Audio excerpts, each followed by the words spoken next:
Good morning. Welcome to the DFS Army YouTube channel. I am Razzle11, and you can find me on X at Razzle11Grinds. Going to take a look at some pitching for today, the 4th of July. Happy 4th to everybody. We have a 7-game day slate and then a 4-game main or evening slate, depending on how they want to title them. No weather issues as far as I'm aware.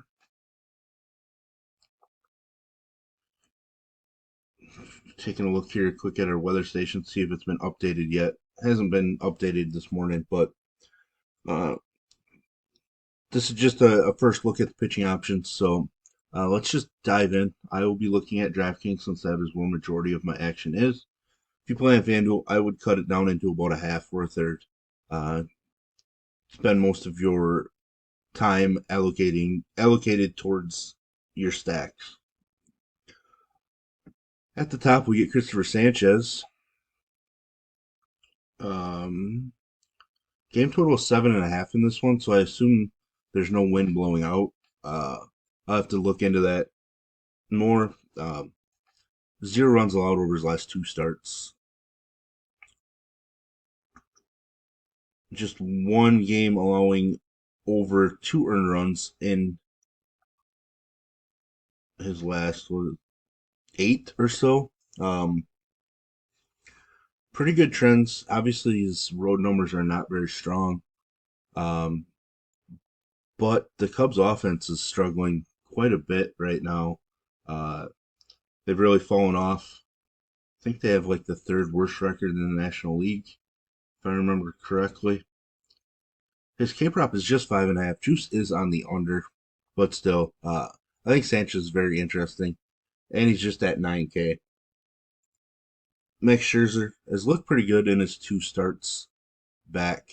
Um, I mean, I call this pretty good against Baltimore. His fantasy performance wasn't all that strong, obviously. He jumped up 20 pitches. I would guess he's probably into the 90s today, so that's a plus sign. Um, K prop just 4.5. Juice is on the over. He is a minus 135 favorite. Game total just 7.5. Certainly think he's an option for us. San Diego squad doesn't strike out all that much overall, uh, hence his K prop of just 4.5. So I don't know. I think on this slate, by the looks of it, we're gonna have to utilize him.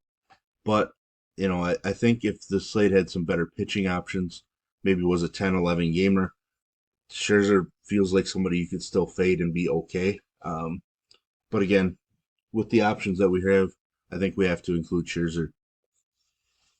Bailey Ober, 2 starts against Detroit and absolutely dominated them so far.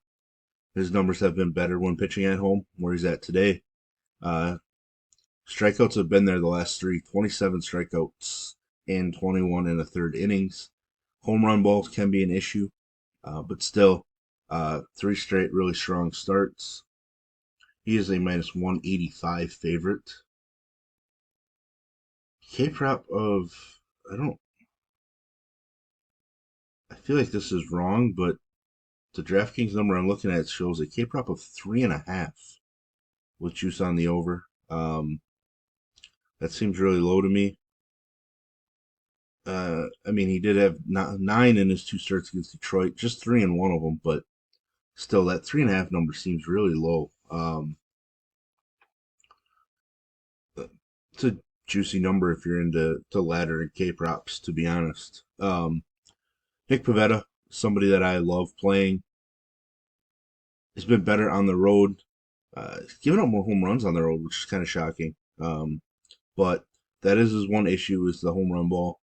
Hasn't looked good over his last 4 starts. That's a worry. But he's taking on Miami. That's a plus matchup. K prop of 5.5. Juice strongly on the over. And a minus 155 favorite. Uh, I have a feeling he's going to be one of my favorite GPP options on this slate. Very interested to see what projected ownership is. Michael King against Texas. Certainly going to be in play. He's been really good, minus that start against Milwaukee. Um, he's a slight underdog. Game total of 7.5.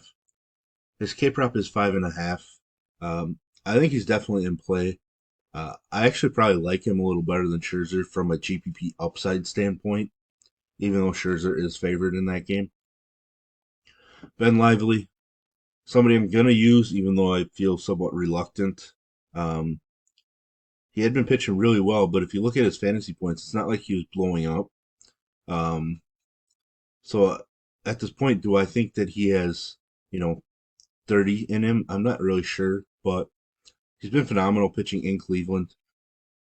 He wasn't overly strong against this White Sox squad who beat him earlier. Um, if his projected ownership is through the roof, I might go with the fade and live with what we get out of it. K prop of 4.5, juices slightly on the under, so he's not a big K guy at all.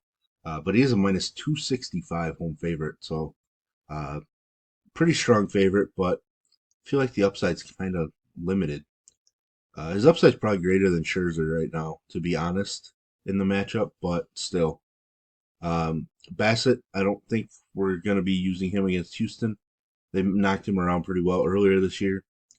Um, he is coming off of a great start against the Yankees for what it's worth, but I just don't think I want to be using Bassett against Houston. No Schuster, obviously. I don't think I'm using Stroman. Yeah, I just don't think I'm going to get there with Stroman. I don't mind picking on Cincinnati with pitching, because they can slump quite a bit and strike out, but Stroman's just not a guy I want to rely on at this point. Framber Valdez dominated Toronto the first time. Um, I think I'm going to use Framber, and it's going to feel dirty, but he is a minus 118 favorite in the game.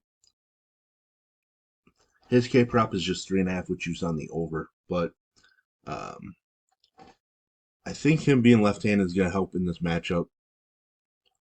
If I remember correctly, most of the Toronto right-handed bats are a little more reverse splits, and then obviously he gets to neutralize Varsho a little bit.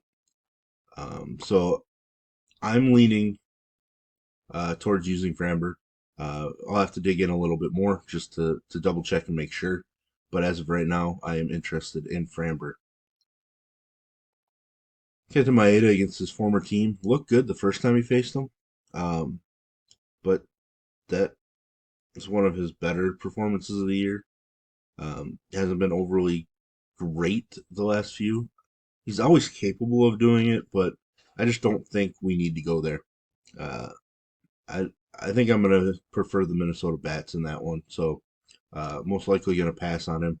Looking at this four gamer real quick, uh, Zach Gallen, one of my favorite pitchers in baseball, but road Zach Gallen is not one of my favorite pitchers. Um, He's made one start since returning from the IL, looked phenomenal, but that was against Oakland. That was at home. I'm just not using him against the Dodgers at this point. Charlie Morton, somebody I will definitely use. Um, Pitching at home here against San Francisco. His last three home starts have been really strong. Uh, I'm going to go with it. Not like we have a ton of options. Logan Webb, similar to Gallen, I much prefer Logan Webb at home. His K numbers are really strong on the road. Doesn't allow home runs or anything, but on this slate, we might have to include him because we're looking at a four gamer. Um, Landon Knack, I think I will utilize a little bit, but again, I think his upside's kind of capped.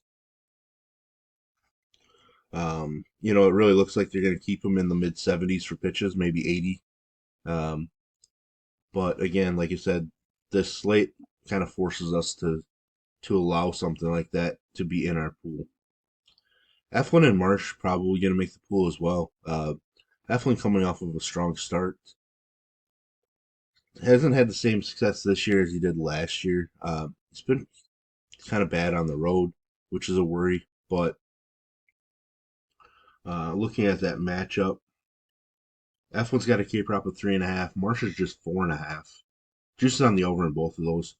F1's actually the minus 125 favorite. Game total of 8.5. So uh, no problem going with either of them. Marsh can get lit up, so definitely want Tampa Bay bad exposure. But he also can be really strong. Um, and he has been at his best when pitching at home, so he kind of fits. Tobias Myers might be somebody worth considering. He's had a really strong month of June, or had a really strong month of June. Um, Obviously, pitching in Coors, different thing. Um, I think he does rely a bit on movement, so that's a little worrisome in Coors. But he's a minus 142 favorite. K prop of 4.5. Um, we just don't really have a ton of super strong pitching options on either slate, to be honest. So uh, it's going to come down to research being even more important on this one. But there we have it. There's a first look at pitching. If you enjoy what I bring to you, please hit the like button, hit the subscribe button, turn the notification bell on. Get the alert anytime we drop videos here at DFS Army. If you want to join us, get access to our coaches, tools, sheets, Discord, etc. I'll put links in the description below. You can use promo code RAZ, that's RAZ, for 10% off monthly. And as always, best of luck, everybody.